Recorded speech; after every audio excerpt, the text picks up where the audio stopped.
अगर आप भी लोन लेकर घर खरीदने जा रहे हो तो पहले मॉर्गेज का असली चक्कर समझो, वरना ये बैंक वाले आपको कंफ्यूज कर देंगे। देखो, जब हम कोई प्रॉपर्टी खरीदने के लिए बैंक से लोन लेते हैं और उसी प्रॉपर्टी को गिरवी रखते हैं, तो फाइनेंस की भाषा में इसी को मॉर्गेज कहा जाता है। मान लो आपको 50 लाख का घर खरीदना है, जिसके लिए आप बैंक से 40 लाख का लोन लेते हो और उसी घर को गिरवी रखते हो, तो बैंक आपको 40 लाख रुपए दे देता है, लेकिन उस घर की असली रजिस्ट्री के पेपर्स बैंक के पास होते हैं। आप उस घर में रहोगे, दिवाली पर लाइट जलाओगे, लेकिन उस घर के ओनर आप नहीं माने जाओगे, तब तक जब तक आप उस लोन की ईएमआई पूरी पे न कर दो।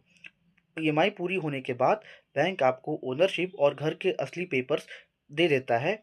और ये मॉर्गेज भी दो टाइप का होता है। पहला होता है सिंपल मॉर्गेज, जिसमें हम होम लोन लेते हैं घर खरीदने के लिए, और दूसरा होता है लोन अगेंस्ट प्रॉपर्टी, जिसमें हम कोई प्रॉपर्टी खरीदने के लिए लोन नहीं लेते। हमारे पास पहले से प्रॉपर्टी पड़ी रहती है, उस प्रॉपर्टी को गिरवी रख के हम लोन लेते हैं अपने किसी काम के लिए।